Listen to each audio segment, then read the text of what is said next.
It's early morning, Tuesday the 13th of October, and I'm stood on the balcony of our hotel, the Gezira Sheraton, our first stopover in Egypt. It's quite warm now, and the mist over the Nile promises us a very hot day.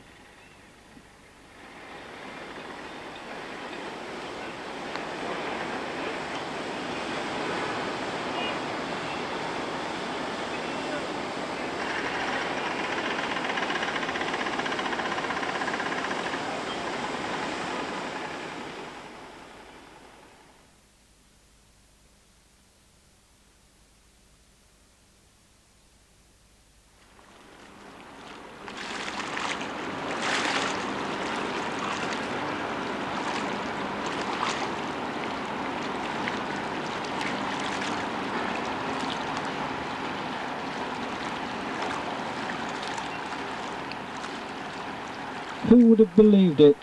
Yesterday the Manchester Ship Canal, today the River Nile.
The interior of the hotel.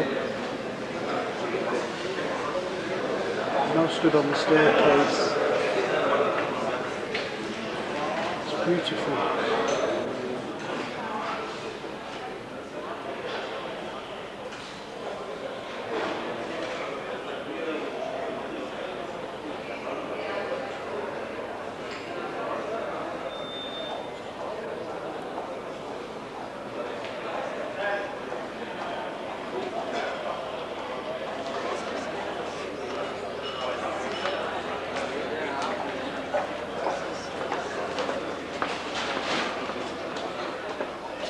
The reception area is quite busy. There's a lot of people coming and going. I think most of them are ours.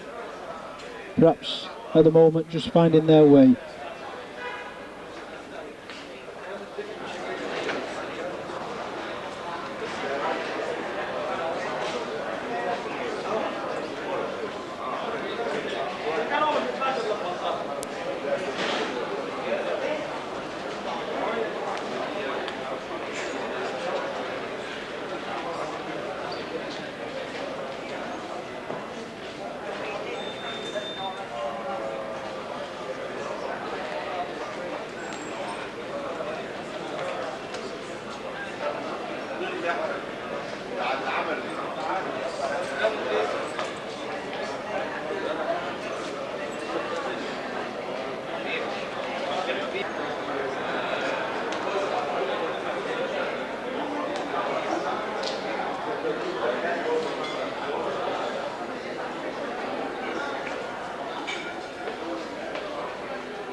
This is the dining room where we've just had breakfast.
As you can see, the entrance to the hotel is split level. It's usually quite busy, but now it's not too bad at all.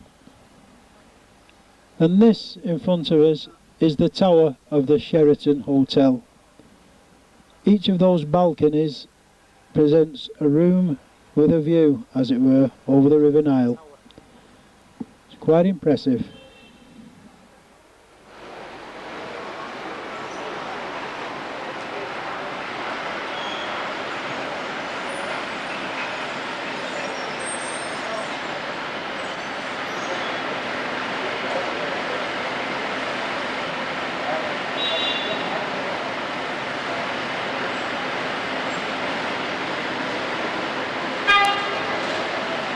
That's the taxis.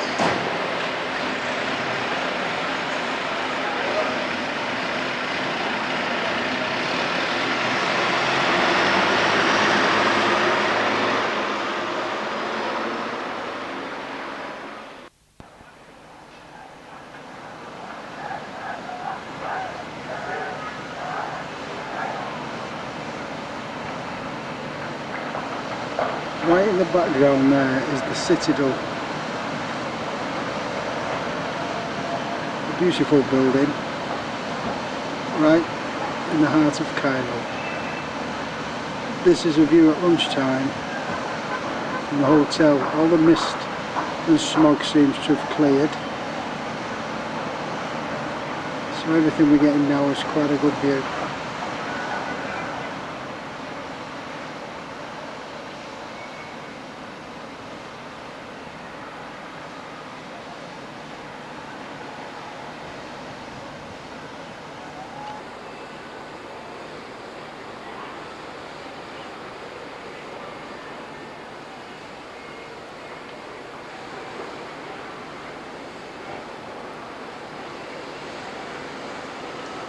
I think we've seen this before.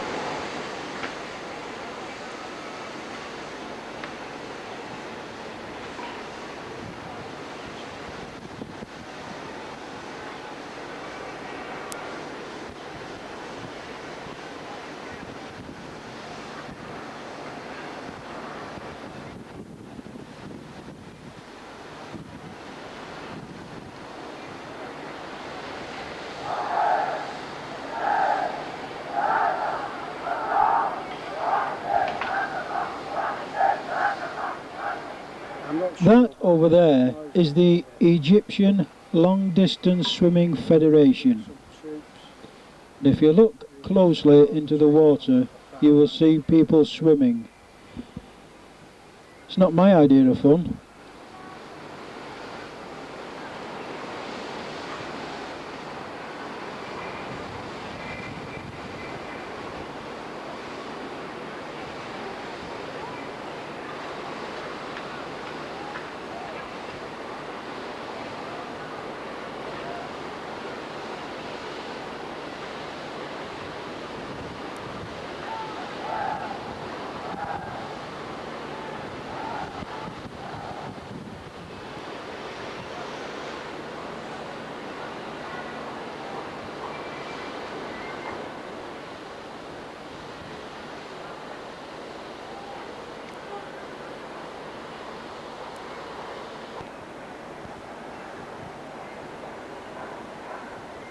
Very, very warm, and particularly thinking it's the beginning of October.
Well, you know what they say, some can and some can't.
This hotel we have to the left hand side is known as same location where we had that old hotel Semiramis. You know about Semiramis, of course.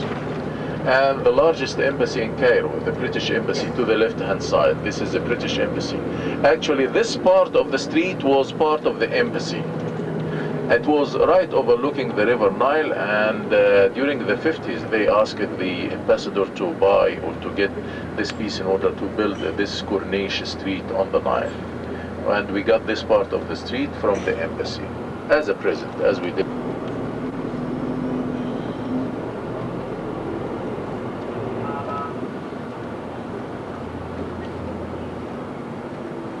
The Gezira Sheraton. We have a number of Sheraton hotels in Egypt, in Cairo. We have the Cairo Sheraton and the Gezira Sheraton beside the Heliopolis Sheraton. In Luxor we have one Sheraton. In Alexandria we have Sheraton Hotel. In the Red Sea area we have another Sheraton Hotel. It's beside the Sheraton boats cruising between Luxor and Aswan. The Meridian Hotel. It's a beautiful location on the Nile. It's to the right. These buildings. It's the largest hospital in the Middle East. Over 4,000 beds. Yeah.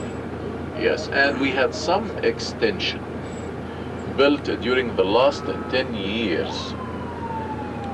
This hospital had 2,000 beds in the beginning, and the new extension we have now already built and opened by the French, that is about 2,000 beds. So it's 4,000 beds in this large hospital of the medical school of the university hospital. It's considered also as a kind of a research center. Very modern equipments, and any other modern equipments start to be sold in the world. And the second day you find it here in this hospital. The great Egyptian professors in that field of medicine are members, should be members in this medical school hospital, and it's one of the free hospitals. Medicine in Egypt is free or subsidized by the government. Medicine is free and subsidized by the government, and anyone can go and have medical treatment right here. So the old hospital to the right, and the new extension is the building we have to the left. The designs and the equipments are French designs. One of the tributaries of the River Nile, it's just a tributary, it's not a man-made canal, is the aqueduct to the left-hand side. They used to lift the water to the higher level using water wheels. By the way, we still have the water wheels as one, and we still have also some, but not as much as during the 30s or the 40s.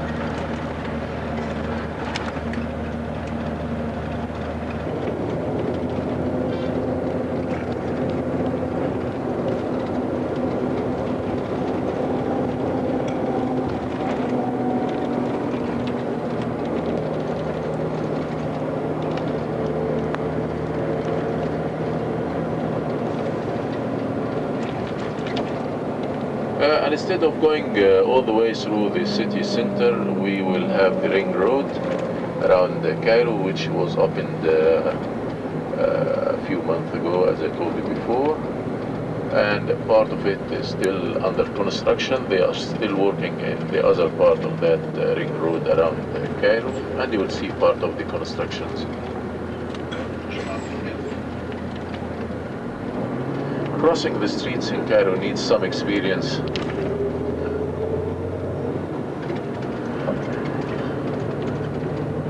It's not an easy job. Okay. The size of the bridge is supposed to be wider than this.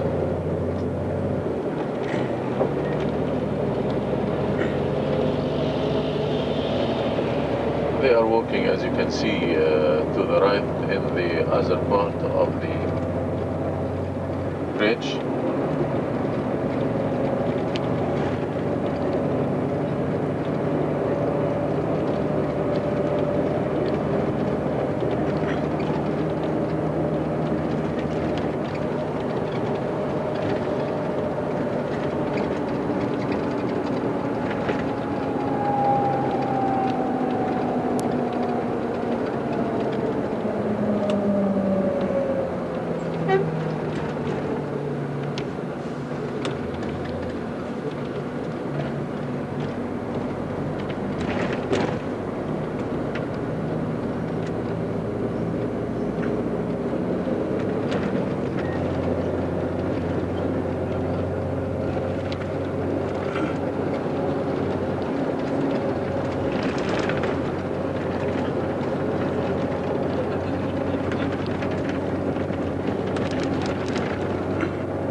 To the different offices in the governorate's building. Just immediately go and knock it down. This is according to the law. And after that, knocking the building down, the owner of the building will go for the court, and he will have in jail maybe 6 months or 2 years between that. You should get a license for building. Our courier is just telling us about the planning laws which apply in Egypt. What I've seen, I was amazed that there are any. Became all the law after that decision of the Prime Minister of Egypt. And as you can see, we still have some green areas, which is beautiful actually. Long ago, and I think many of you remember that who came to Egypt before, the whole area here where the buildings to the left was just green, and we used to see, I remember that 30 years ago when we were young, we used to bike from Giza Square all the way to the pyramids, and the pyramid was just in front of us, no building, just green areas around it.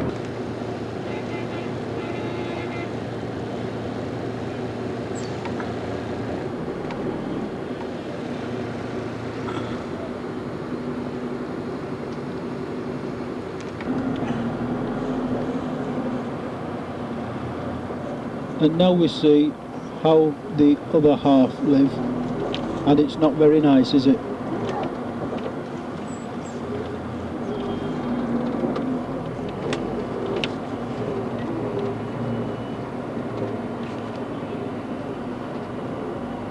We're just turning into the road which leads to the pyramids at the moment, but unfortunately, for those who are here for the first time, the pyramids have been closed because there are rehearsals taking place for an opera. And it seems sad to have come all this way and not had a chance to visit the pyramids. But at least we'll pass them and we'll see them from the road.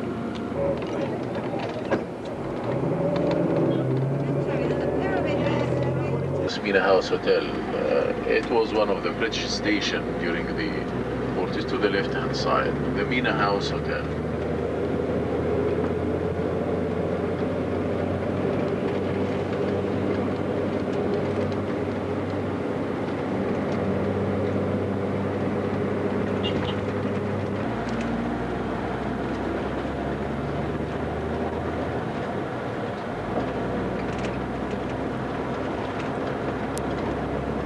some more hotels in this area, like Sofitel or the moving. There you see, there's the parameters that you've got. And you see exactly what the battlefield make a breakthrough with that line. And this is the desert road to Alexandria, which we're now going to travel for about 130 miles. And there's me.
Well, ladies and gentlemen, welcome to you in Alexandria. They call Alexandria the second capital for Egypt, and during the times of King Farouk, before 52, the king and the cabinet used to move from Cairo to Alexandria. Alexandria is the resort for the Egyptians, especially for summertime. The population of Alexandria is about 8 million. We have about 8 million live in this city, Alexandria. It's one of the largest ports on the Mediterranean Sea. And the natives to Alexandria of hotels and restaurants, especially overlooking those overlooking the Mediterranean Sea. They are expensive. Condominiums overlooking the Mediterranean also are very expensive. To the west from Alexandria and on the way to Aida Hotel, you are going to see some of the San Giovanni restaurant, one of the beautiful restaurants on the Mediterranean, and it's highly recommended to have San Giovanni rice. Order San Giovanni rice. I think it's included already. This is the best rice you can have. It's better than any other rice you had already.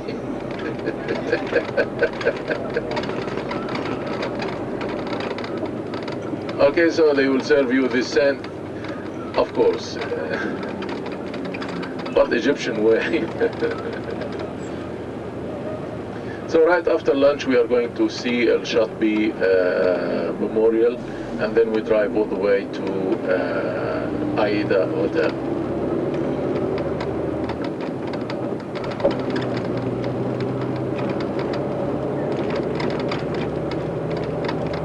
Growing in the greenhouse for 1-2 feet or maybe more than that. They start covering the top part of the tree with some mats, because the live part during the removal from the original home to some new area is very soft and should be covered. Once it's not covered, it will be die and the tree will be dead. So number one, they put the tree cutting in the new land, and then until they make sure that the roots start, it's a needle roots, by the way, start to go all the way down, and after a few months they remove the mat, and that will happen actually after they notice that it started to have a green pieces or a green parts again. So this is just for the protection after moving it from the greenhouse to, or as a tree cutting to the area where it's cultivated.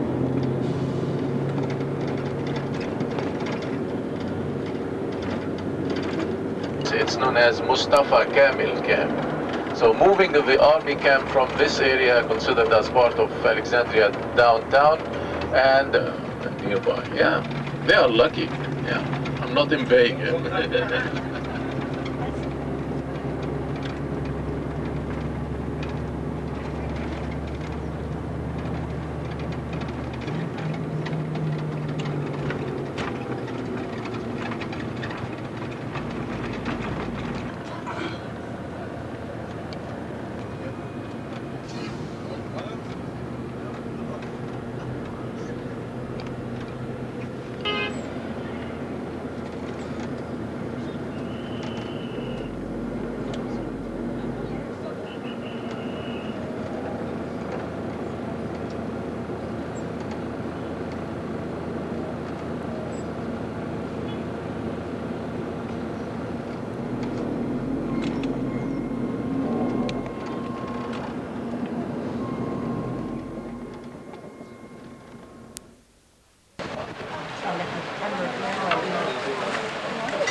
Must have been a jetty running along there. Look, see, they're standing up on it.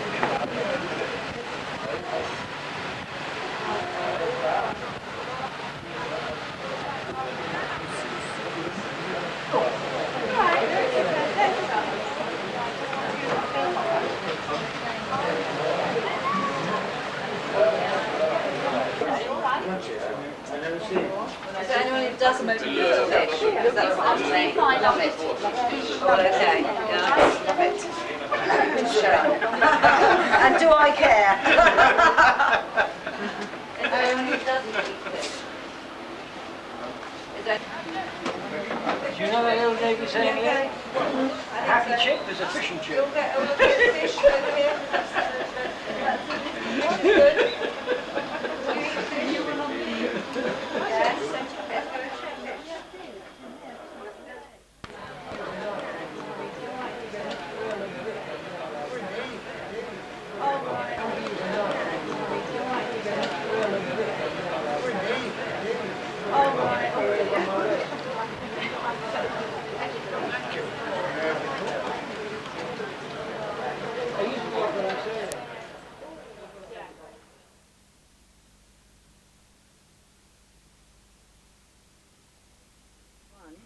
The graves of 124 men were moved into the cemetery from an outlying African... We are now on the way to visit the cemeteries at Chatby and Hadra, both of which are on the outskirts of Alexandria. Chatby is an old cemetery and contains graves dating back to the Battle of Alexandria in 1801, whilst Hadra goes back to the 1914-18 war. Is 1,357. The Church Army and the YMCA, which is mentioned in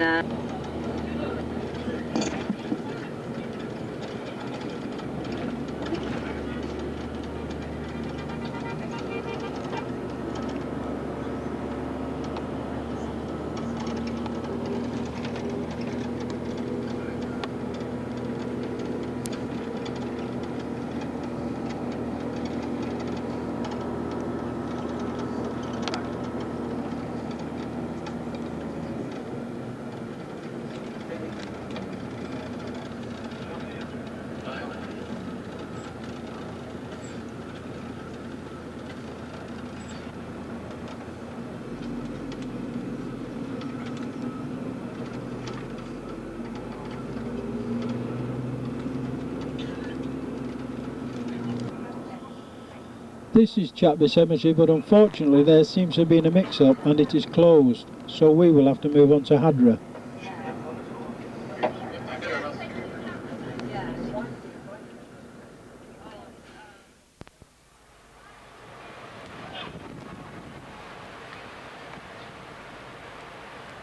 (1939-45).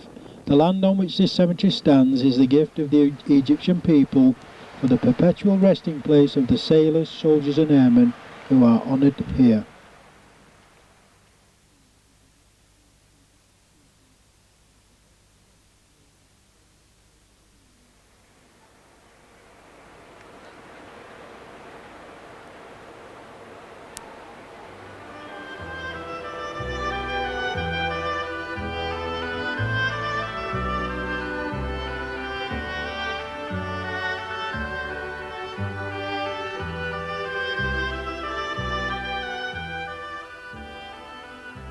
The First World War section of this cemetery contains the graves of 1,738 casualties.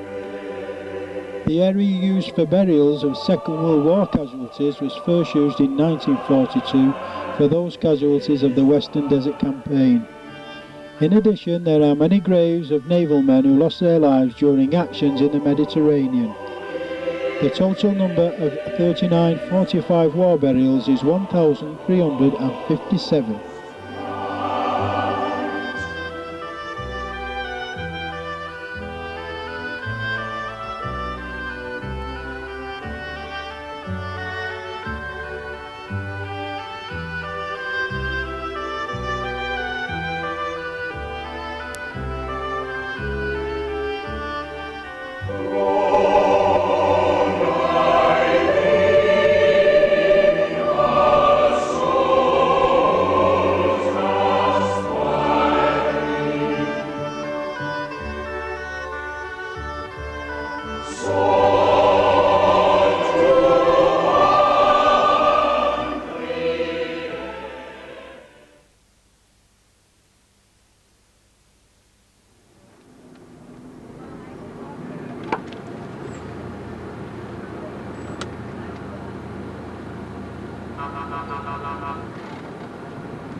That's on there. When Bill was here earlier, when we were coming from Cairo, he mentioned very briefly up the blue, bombers and artillery bombardments, from panzer thrusts or infantry assaults. Although our visit to Hadra Cemetery has been brief, I am glad we were able to stay and pay our respects. Frightening and dangerous. Our journey to El Alamein now continues via the coast road, a distance of about 60 miles. Just need to support that belief. Smaller ones provide ready-built defensive positions, while the bigger ones were natural obstacles. Here was the Kotara, a depression thousands of square miles in area, whose salt marsh spotted units, such as the long-range desert groups and the special air services, which had their bases there, and they were able to cross the hostile and trackless wastes with little difficulty. Conditions were dreadful. The desert is arid, hot by day and cold by night, and without cover. The surface into which one dug a slit trench might turn out to cover hard rock.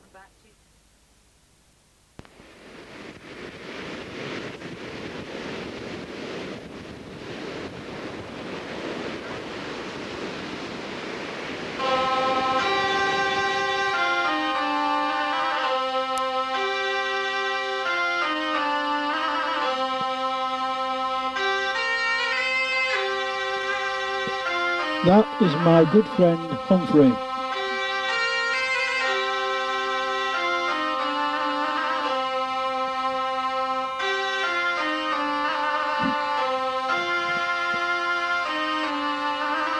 Mari, Edna and Diane.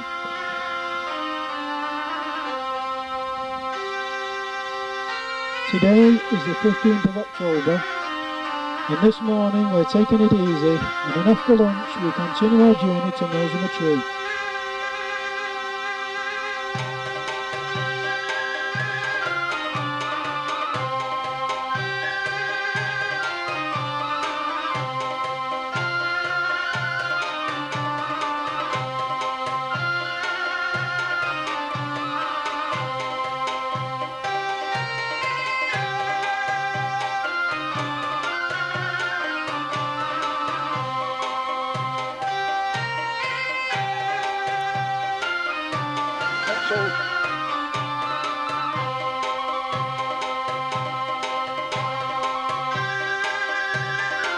There's Jim, my roommate with Lisa Mullen, a Royal Navy nurse who is travelling as our medical escort.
This is part of the grounds of the Aida Beach Hotel. Everywhere is clean, neat and tidy, and it's first class accommodation.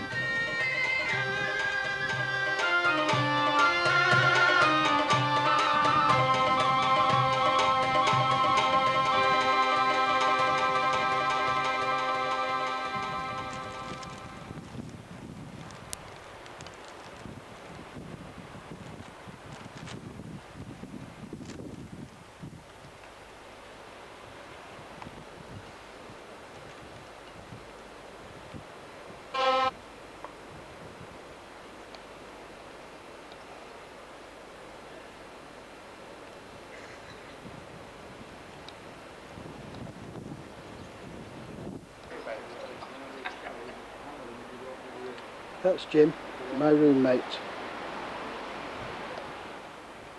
Bit of a character.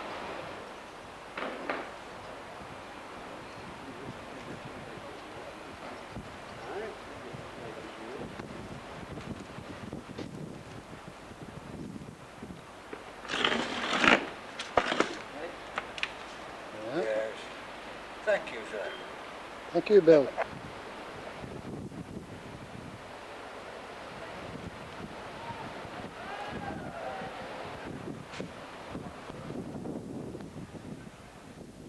Well, there's somebody in the pool now anyway.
Blue sky, blue sea and white sand. You can't beat it.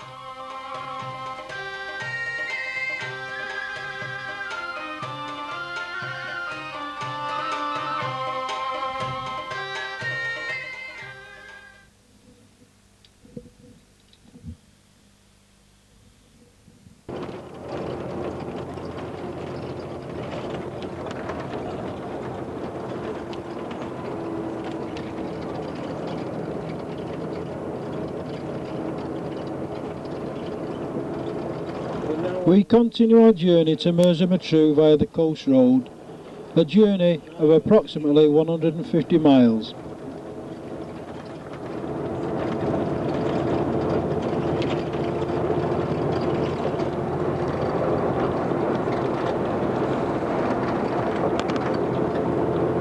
And in the distance the sea.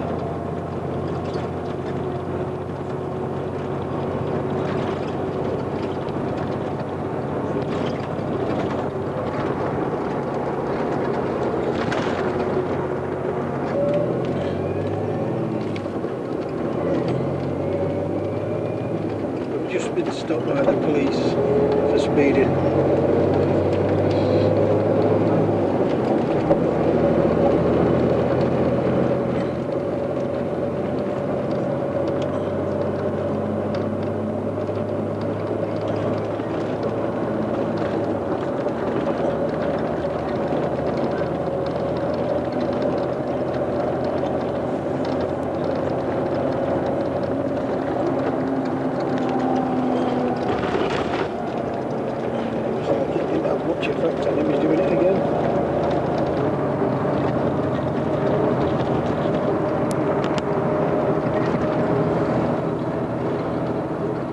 This is the Alexandria to Merseymatruh railway line, which no doubt was well used back in 1941-42.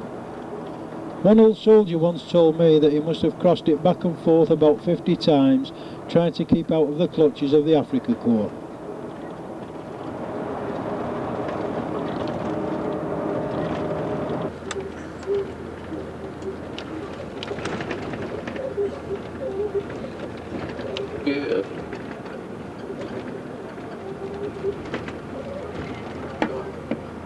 Yeah, you know, in the lanes or the streets of Matruh, you may see a donkey or a cow or a bull just walking.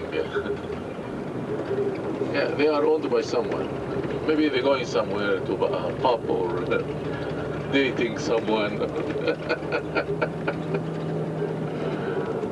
Yeah, but this is normal. Everybody here respects the properties of the others, or the ownership of the other. I mean, no, the percentage of the crime in this city or around Mersa Matruh is almost zero. People are like one tribe. They know each other. We have a lot of the people came from Alexandria and settled in Mersa Matruh, built overlooking the city, and some flats and apartments are for rent during the summertime. It's always busy, especially summertime. June, July, August, and part of September before the school.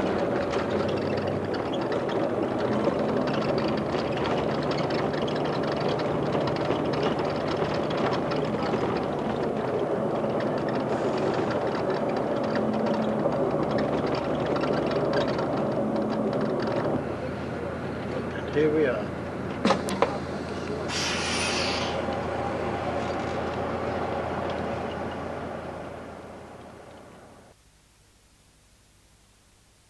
It's a very important day for all of us, of course, of our visit to Salum, Al-Salum, as I get told.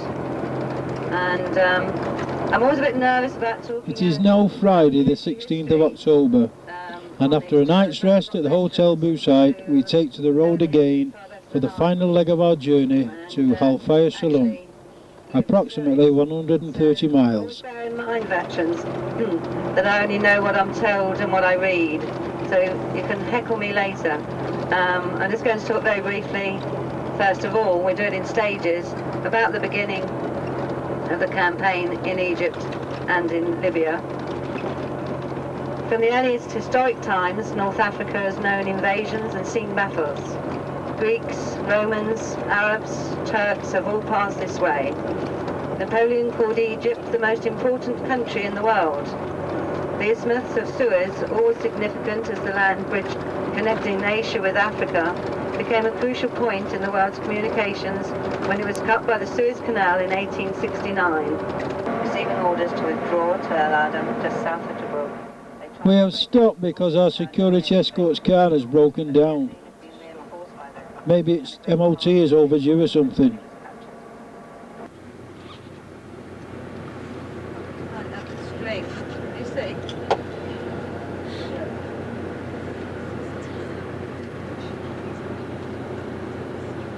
Policeman.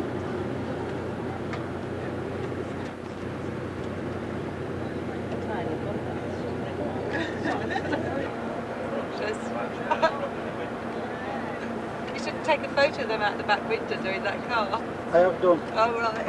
I'm just doing other pictures at the minute.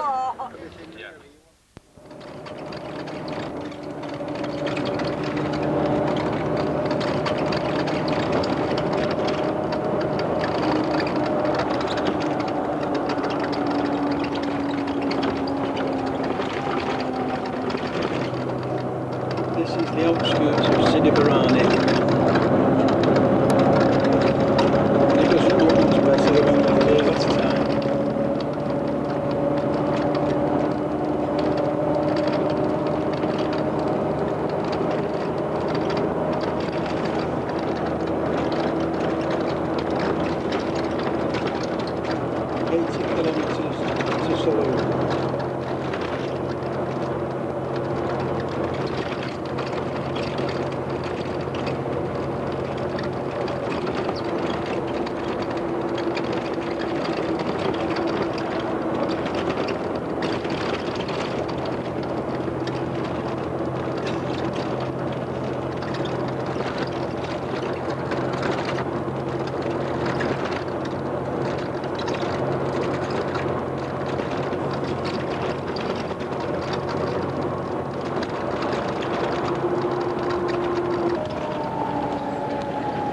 I suppose that once upon a time it would have been camels, but we are approaching the millennium, so Egypt is heading into the 21st century.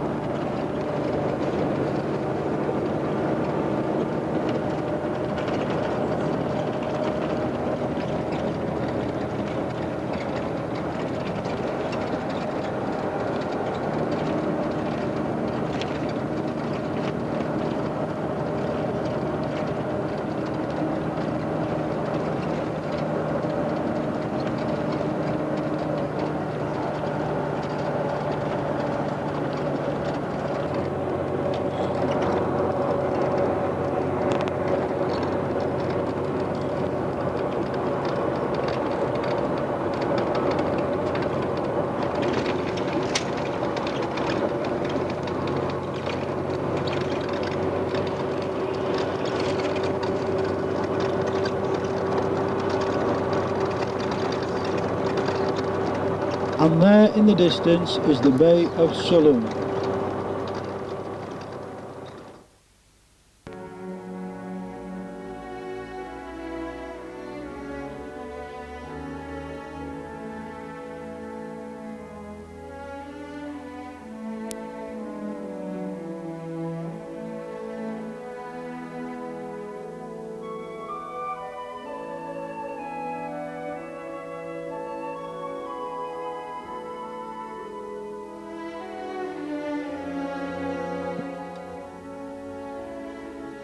The King's Own Royal Regiment Lancaster, and today I am here to honour these men.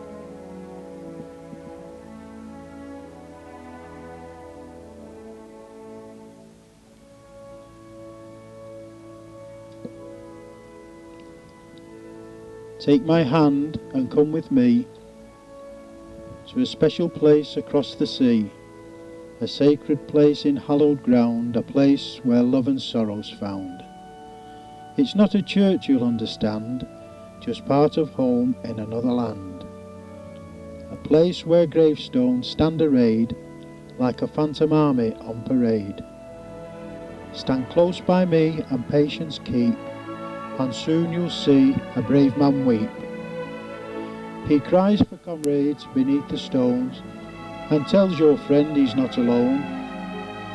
Scenes like this are commonplace in our special resting place. So as you stroll down memory lane, just think of us who remain. And now it's time to say adieu.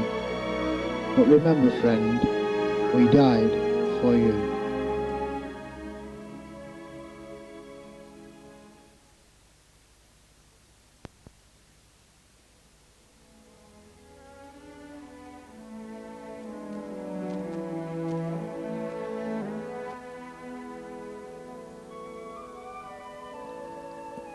They shall not grow old, as we who are left grow old. Age shall not weary them, nor the years condemn. At the going down of the sun, and in the morning, we will remember them.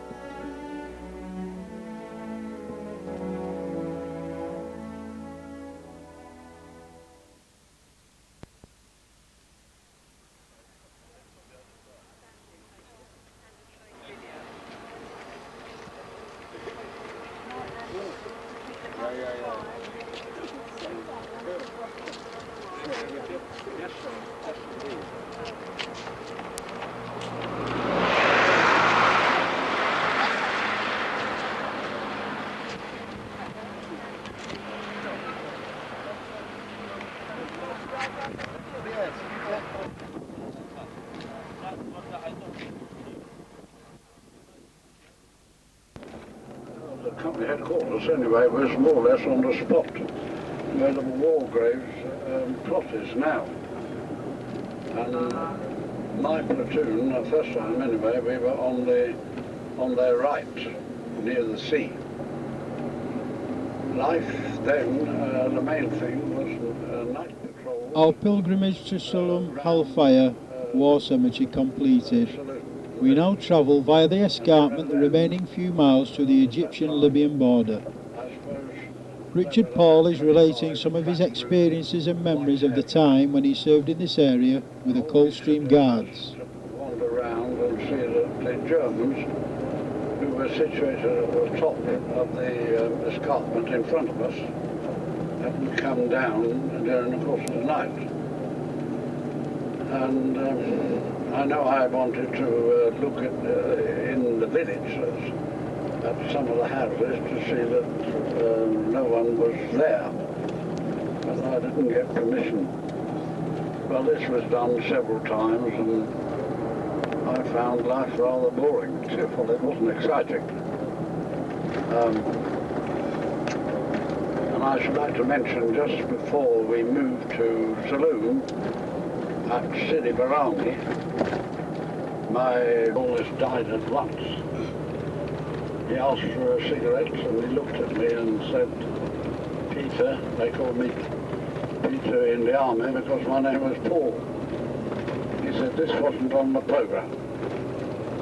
No. Well, now I want to move off to talk to you about something else. And that was, he had a nickname, Lol. He said to me, Peter, he said, I want you to promise me to send this letter to my mother. He said, because I'm not coming back this evening. Well, that rather shook me, do you follow? I tried to went wrong, according to our intelligence, and there was another thing I noticed, and that was their machine guns were on fixed lines.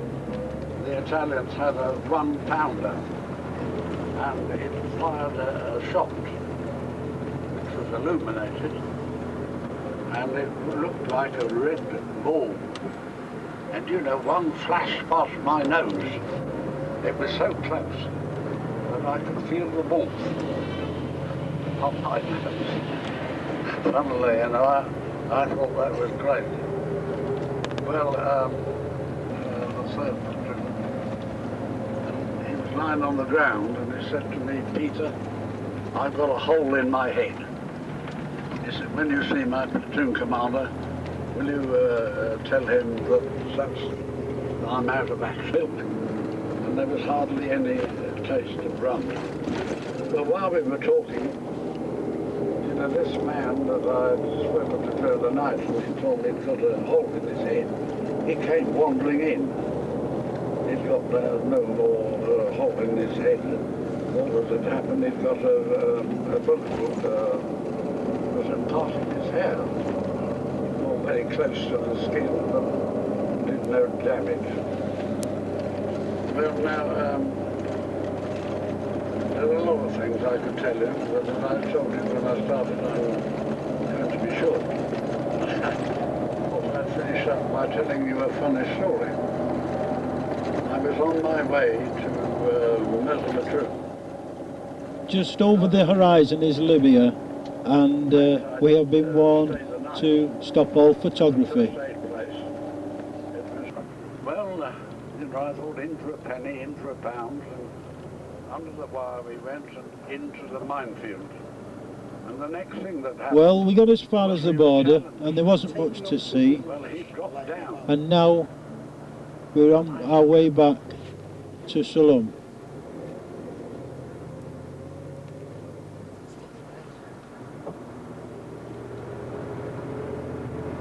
Thank you very much. Thank you. I think you might find that they've got... Can I keep this? Yeah, we'll get another one later, alright? It's the docks, so you have a drink now, okay? Pay for it later. Yeah, don't worry about it, we'll sort you out.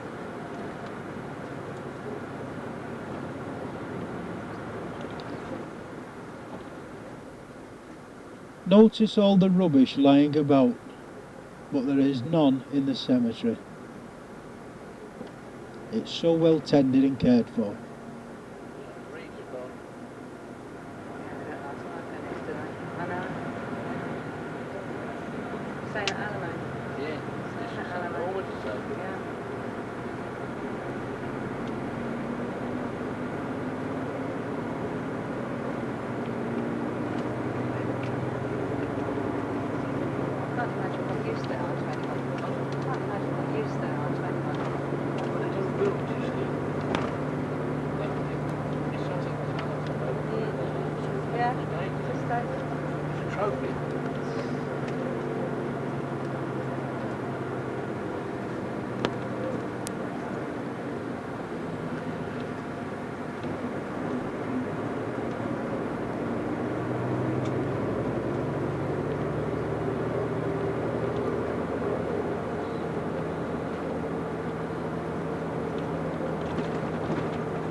Humphrey will try anything once. Here he is with our driver, enjoying a smoke. Would you believe it?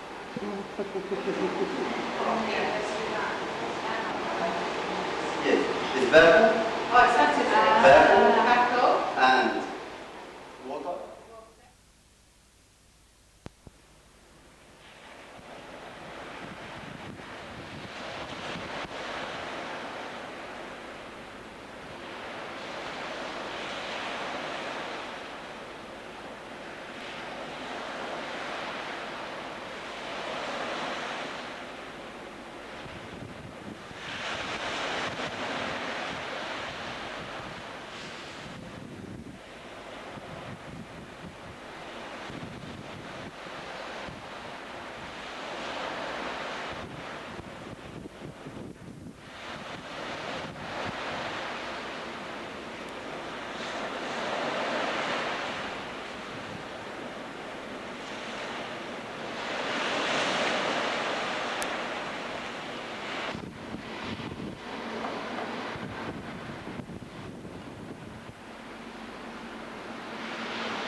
This is Mercer through from the balcony of the Hotel Row site.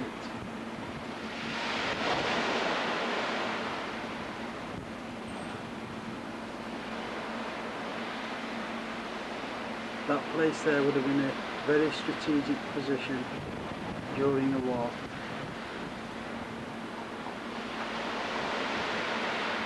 That's the harbour. Yeah, not a boat in sight.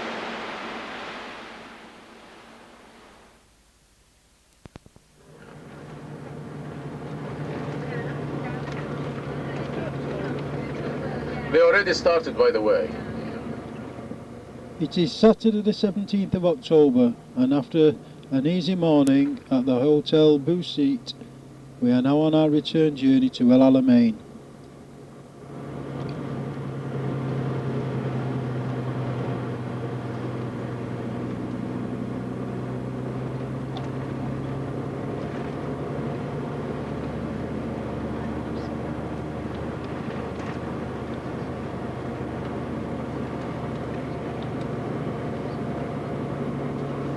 Oldest, by the way, it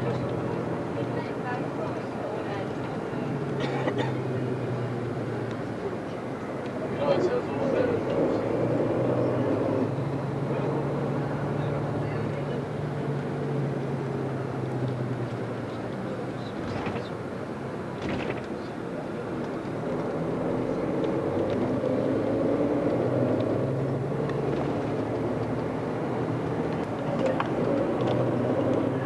And the city is completely developed, and around it they are building and building, and there is many of the resorts in the form of flats, or as we say, condominiums or villas around to the west and to the east from Mersa Matruh. This street is the main street of Mersa Matruh, known as Alexandria Street. This is Alexandria Street. There used to be one or two hotels in this city. Boussite is the oldest hotel in Mersa Matruh, and the Riviera we passed by next door to the governor's office is the second old. There were a very old discotheque in Mersa Matruh. We used to go about 26, 27 years ago. And that discotheque located in front of the presidential palace. They were planning to build a presidential palace in this area. If you look to the left-hand side, you can see part of that villa of the late President Sadat to the left, behind the walls. Yeah. And the work in that presidential palace was never like the area. I don't know why. The location of that oldest discotheque, the building is still there. It's right behind that building to the right, behind these large dishes. The view of the city is beautiful. Never used and never finished, as you can see. Never finished and never used.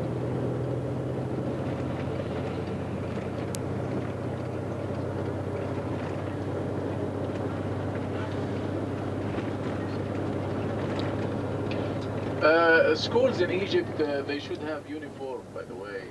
The land on the horizon over there is the area where in 1942, June the 26th, my father was killed. Schools are available everywhere in Egypt. It's quite a funny feeling to sit here in this bus and look over there. We have hospitals or small clinics. Education is free for everybody. We have a free education in Egypt. And also medicine is free.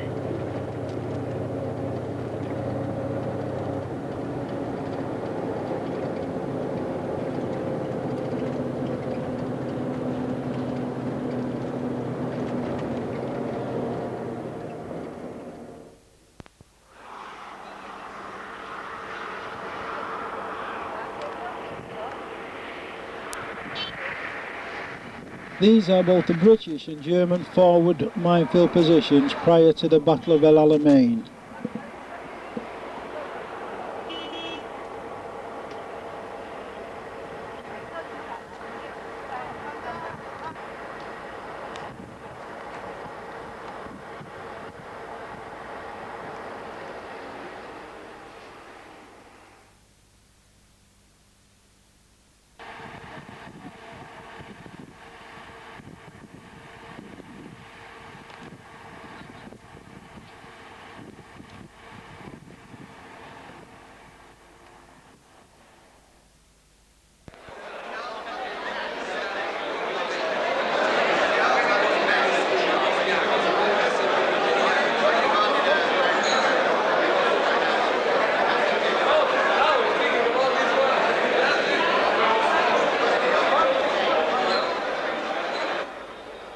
We are here at the invitation of the British Ambassador Sir David Blatherwick.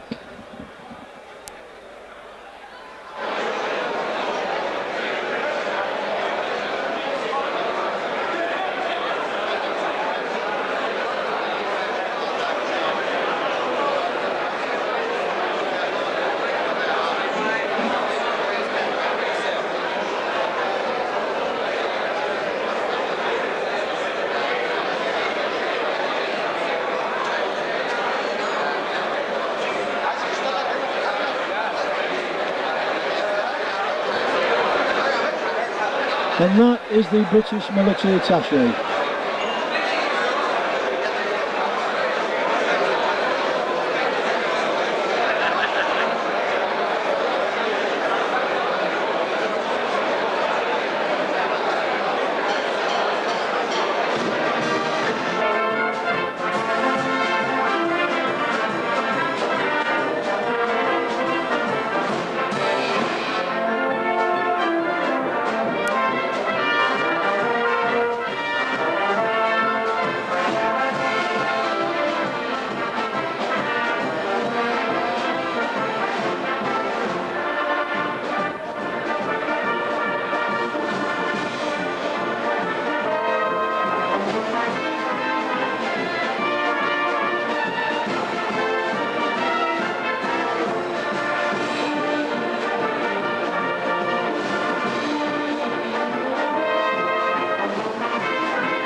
Humphrey seems a little overcome with the occasion. Maybe he's been drinking as well as smoking, who knows?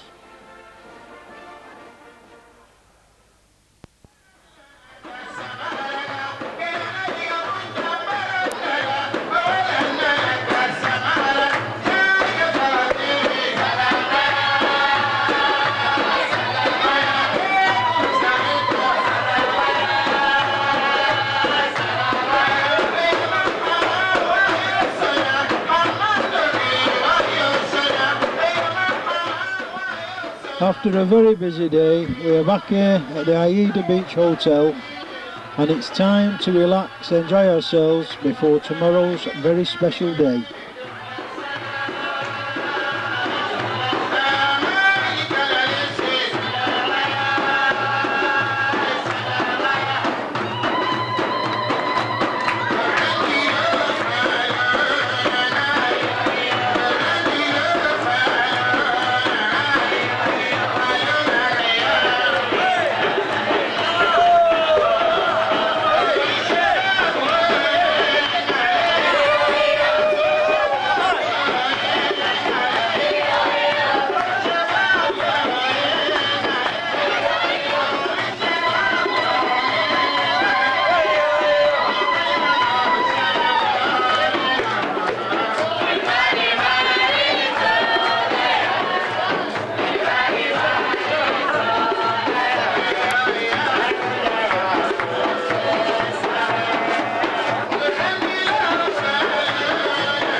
Jim Crouch, the King of Hammersmith Palais.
I'll get you jailed.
will fly over our assembly at about 9:45. This overflight also is to remind us to our obligation to work together for a peaceful future. And this is what the veterans would like to show us and to remind us of. So please, could I ask you now to find your place, because within a few minutes the ceremony should start.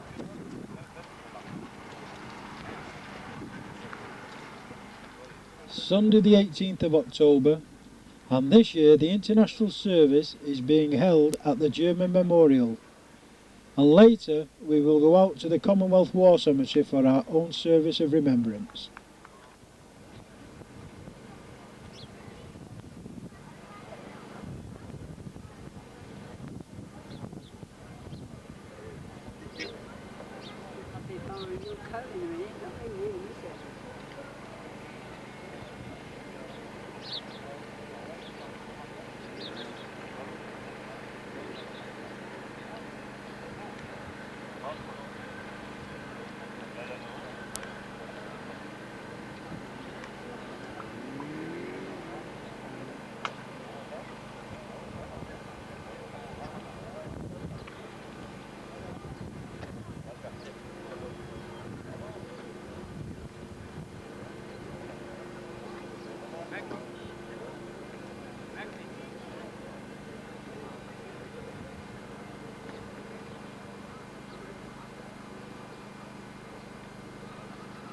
Always in the desert.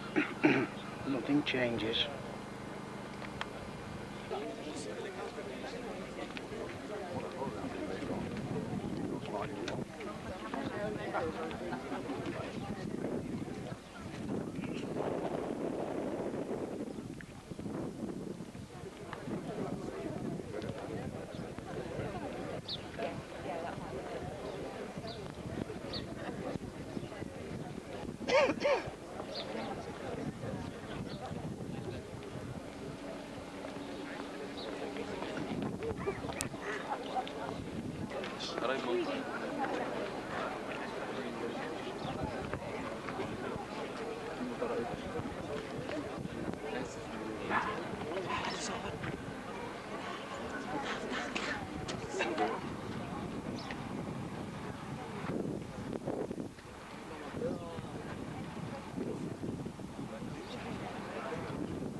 An meinen Dank schließe ich eine Bitte an. Tragen Sie die Botschaft dieses Ortes hinaus. Die Botschaft, Friede und Versöhnung sind möglich, auch über den Grabkreuzen der Schlachtfelder. Lieber Leon Tote, schenke unseren Toten die ewige Ruhe.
parole e gesti, lo spieghiamo. Vogliamo testimoniare questo impegno che da oggi deve avere un significato diverso, forse dalle altre volte. L'impegno a camminare insieme per avere dal Signore i due doni che chiediamo nel Padre nostro, il pane e il perdono, gli elementi fondamentali, essenziali di ogni famiglia e quindi anche della famiglia umana, dell'umanità intera. Credo che sarà veramente il momento saliente. È bello perché appena uno di noi l'ha proposto, tutti siamo rimasti concordi immediatamente. Sembrava che fossimo già concordi chissà da quanto tempo. Non lo so se altre volte si è pregato in questa maniera qui, in questo sacrario o da altre parti a Del Alamein. So che stamani avrà il senso di un giuramento che facciamo noi uomini di Chiesa delle varie confessioni, però lo fate anche voi insieme con noi. Giuriamo davanti a Dio che faremo di tutto per quanto... With them ever since. We come to pay tribute to their courage and to give thanks for the peace for which they fought. And yet our remembrance should not simply be the recalling of things past. We honour the lives of those who died only by striving for the better world for which they fought. The peace of God, the shalom of God, is not simply the absence of conflict. It rests on righteousness, on justice, and on a thirst for truth. The guns of war have long been silent in this place, but they can be heard in many other corners of our world. And the forces which lead to war have a powerful hold in many places. Economic inequality and uncertainty, ethnic and religious hatred, the endless sale and acquisition of arms. Our world is far from being the better place.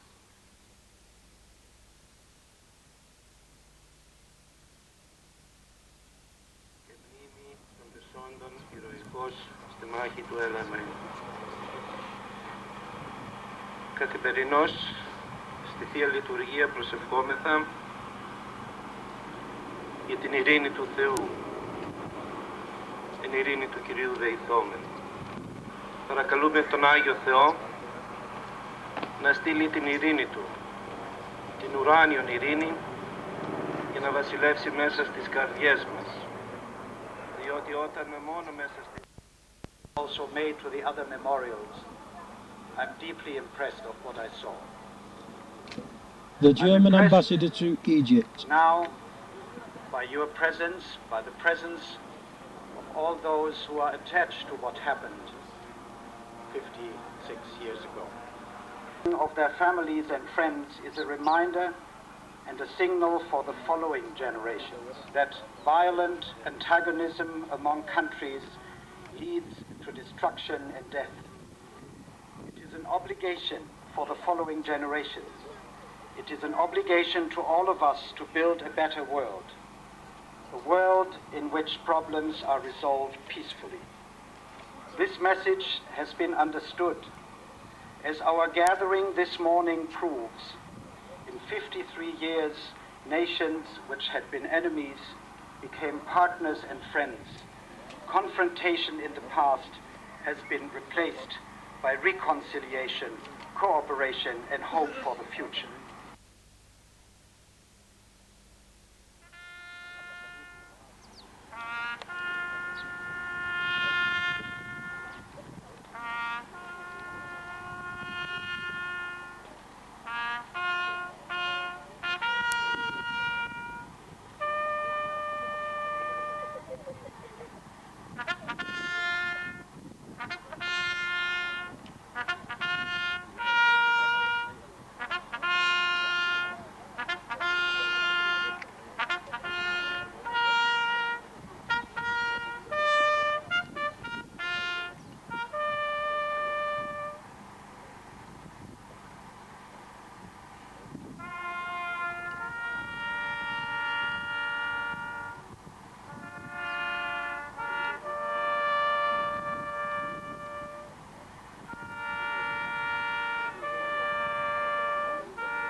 El Alamein War Cemetery lies just south of the desert road, 65 miles west of Alexandria and about 1 mile from the sea.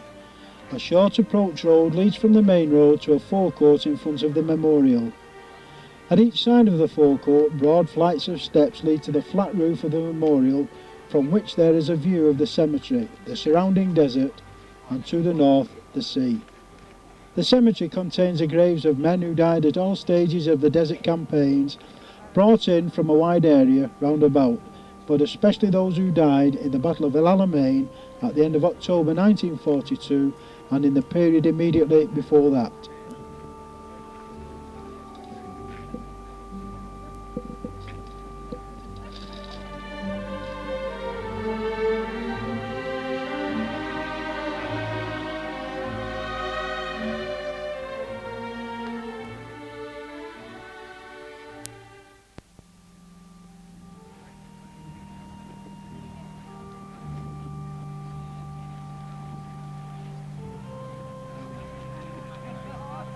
The memorial takes the form of a cloister nearly 270 feet long, which forms the northern boundary of the cemetery and the principal entrance to it.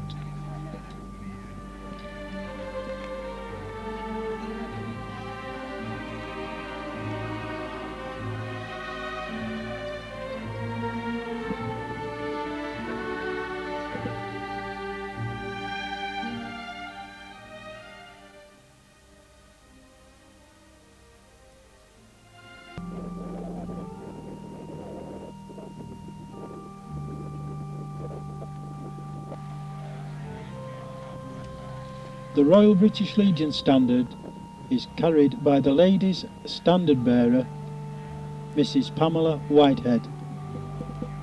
She is accompanied by 2 Greek ex-service associations.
Sergeant W.A. Price, to the everlasting memory of their dad, from Terry and Carol.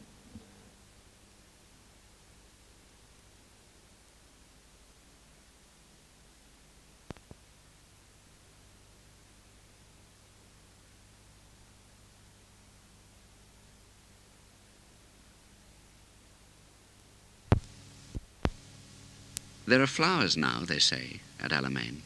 Yes, flowers in the minefields now. So those that come to view that vacant scene, where death remains and agony has been, will find the lilies grow, flowers, and nothing that we know. So they rang the bells for us and Alamein, bells which we could not hear. And to those that heard the bells, what could it mean? The name of loss and pride, El Alamein. Not the murk and harm of war, but their hope, their own warm prayer. It will become a staid historic name, that crazy sea of sand. Like Troy or Agincourt, its single fame will be the garland for our brow, our claim, on us a fleck of glory to the end. And there our dead will keep their holy ground. But this is not the place that we recall. The crowded desert crossed with foaming tracks, the one-blotched building lacking half a wall, the grey-faced men, sand-powdered over all, the tanks, the guns, the trucks, the black, dark, smoking wrecks. So be it. None but us has known that land. El Alamein will still be only ours, and those 10 days of chaos in the sand. Others will come who cannot understand, will halt beside the rusty minefield wires and find there flowers.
Above the arched entrance to the cloister is the dedicatory inscription which reads, "Within this cloister are inscribed the names of the soldiers and airmen of the British Commonwealth and Empire who died fighting on land or in the air where two continents meet, and to whom the fortune of war denied a known and honoured grave.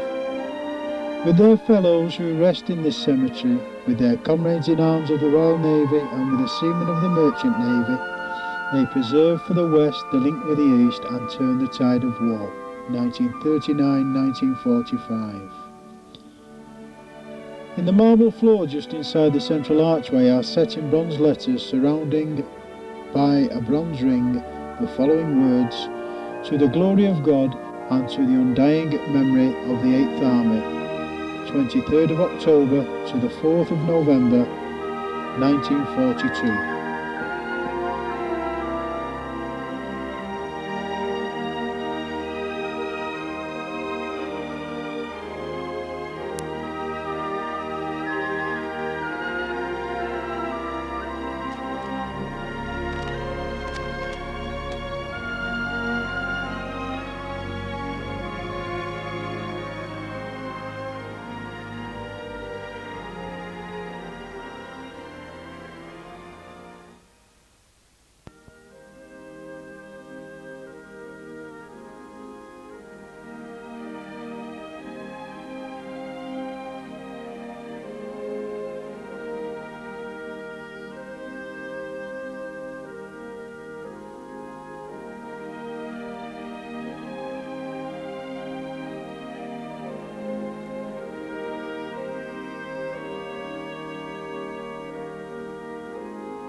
Although this is my third visit to Egypt, this is just my first visit to this Italian memorial.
اسكت يعني يصور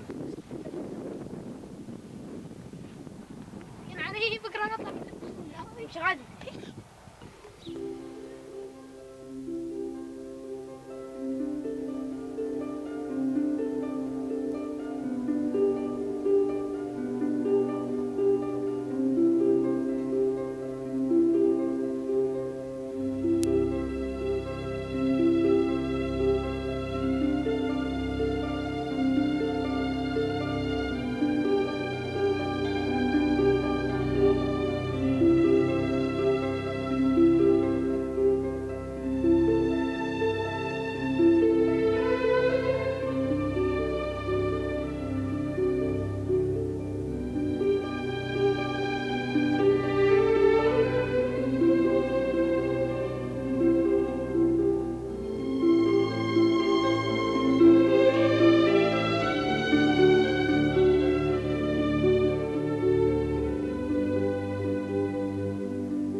And finally, as our pilgrimage is almost at an end, my thoughts are for all those young men who fought and died out there for us in a hard and barren land.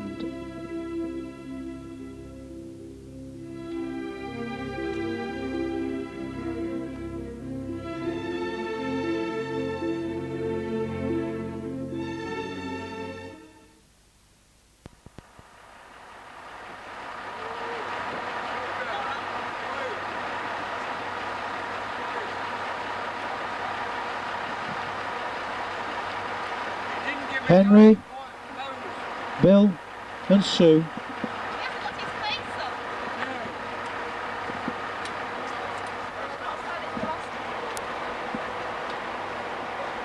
Nancy,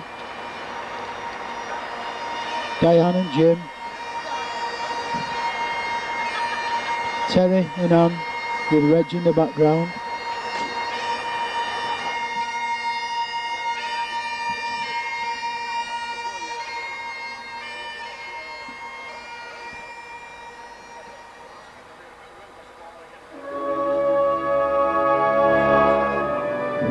Hugh and Barbara,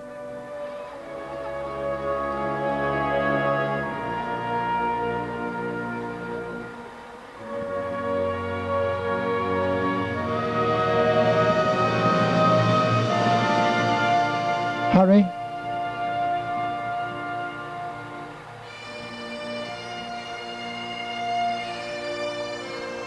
our courier, our driver, our driver's mate, Humphrey,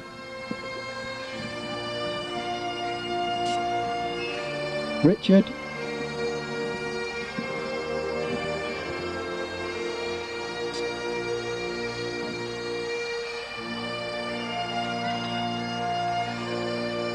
Lisa,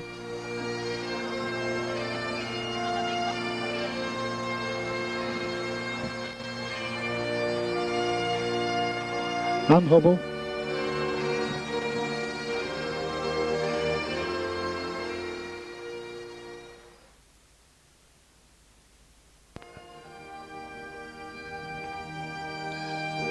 Edna, Mary,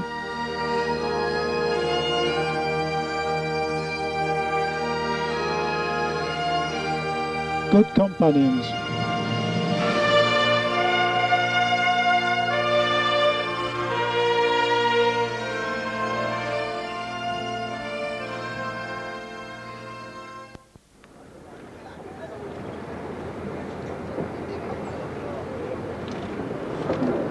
We're almost on the last stop of our journey as we travel back to Cairo.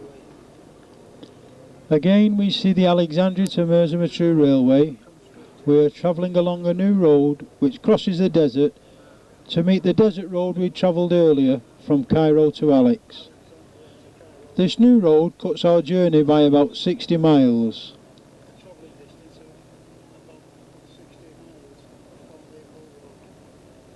In the far distance we can see the ground where the Battle of El Alamein commenced all those years ago.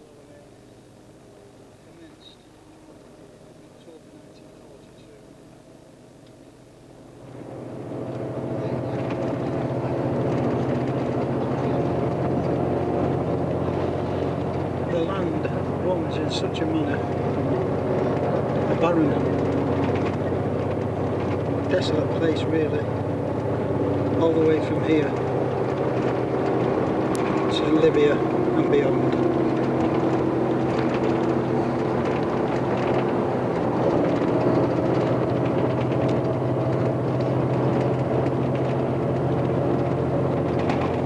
Rather barren, rather bleak. Desert. Just opened a few months ago and they're still working. They support the sides for the flash floods. In winter time sometimes we get very heavy flash floods, make a destruction, and about 3 years ago we lost about 100 k's from the railway between Luxor and Safaga. Can you see this irrigation canal? This irrigation canal will be one of the irrigation canals to develop the land in the area to the south from El Alamein, and it will go all the way to Marsa Matruh, get the water from the Nile. This will be the Nile water in the future, which was a kind of a dream for the natives around these areas, to have the Nile water here.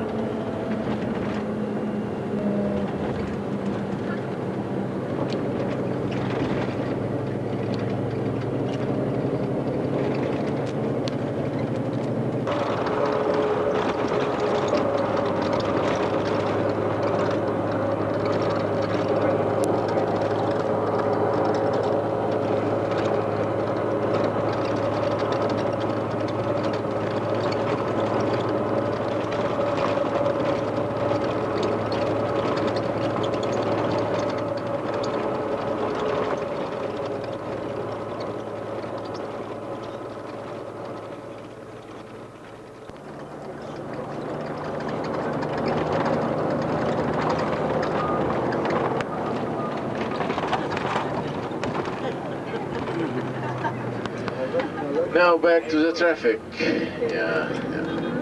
Enjoy that.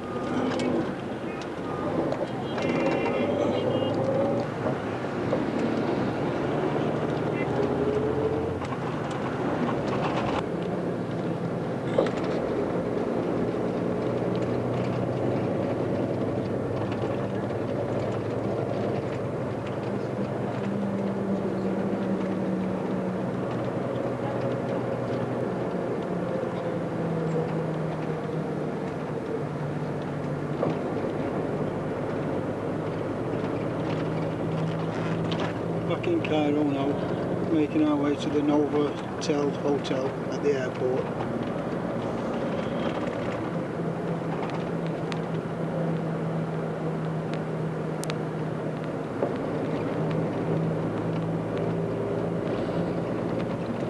There are new roads everywhere.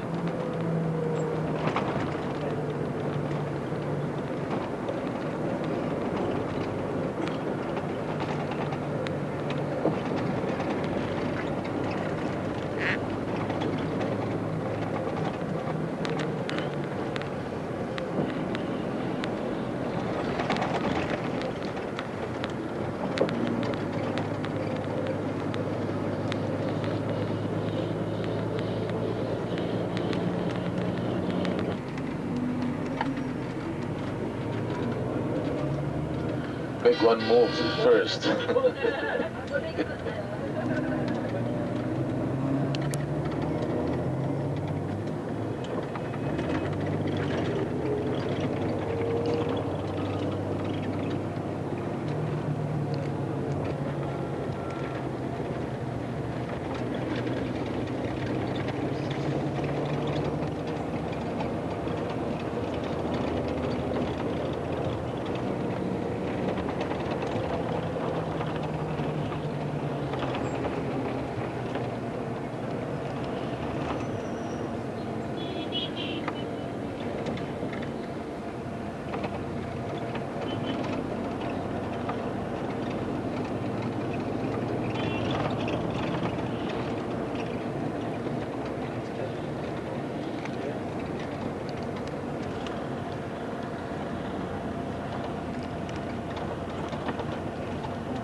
This used to be outside the city of Cairo, and as a result of having the overpopulation, housing extended and covered and became, these areas became right in the middle of the city. They used to make the lime, burning the limestone and making the lime, and also there is still small fabrics for the plaster, gypsum, the other materials. This part we have to the right hand side where we have these buildings still under construction. Used to be the city dump to dump the rubbish here. So they took part of the land here and changed them into a housing project, as you can see to the right hand side, and the other part will be prepared and will be used as a large public park. To the left hand side we have a beginning of that park to the left. Yeah, fees. This also considered as another type of taxes. So the income the government get from taxes, for example, the value added tax, the VAT tax, we get, or the government collect about 12 billion every year. 12 billion every year. And the other taxes, I think they collect about 22 billion every year. Besides that, I think about $4 billion every year. And tourism used to get Egypt about 7 billion until last November when we had that incident of flux. Especially if we talk about the new cities or the desert for cultivation, or a giant project like that project, the irrigation canal in Toshka, and I heard about some very high salaries there in that area.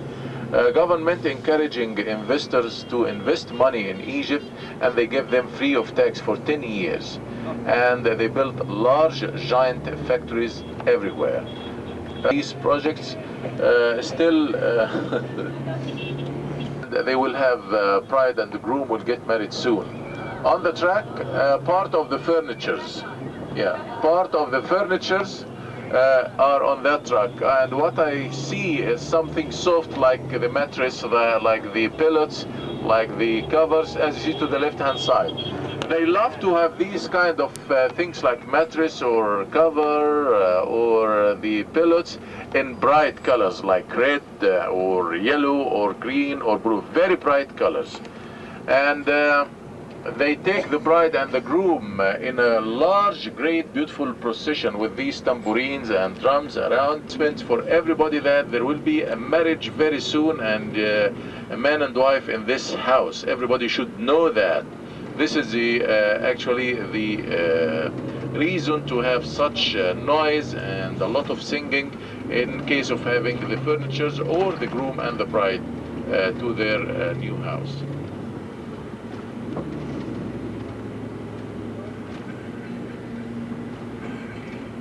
In some parts of Egypt, the party lights. Saladin built the castle on 1167 AD, and later Muhammad Ali.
Yes, this is part of the show.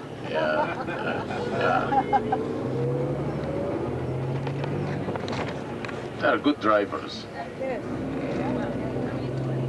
They can be drivers in one of the circuses.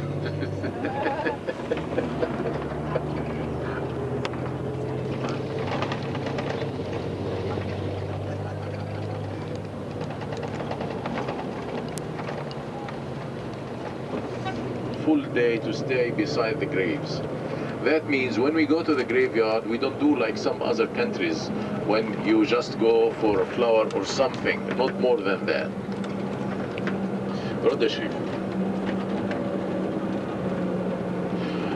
Here we need, when we go to the graveyard, we need to have some place where men and women sit or having some meal. We are now about 10 minutes ride from our hotel on the airport, and after an overnight stay we fly home to England tomorrow.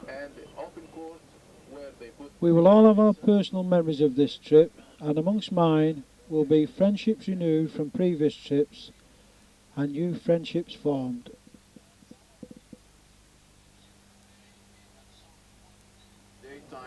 In the grave area, graveyard, so they said some people live in the graveyard. This is not actually the fact. They just visiting and stay for one full day. This is the graveyard of Cairo to the right hand side.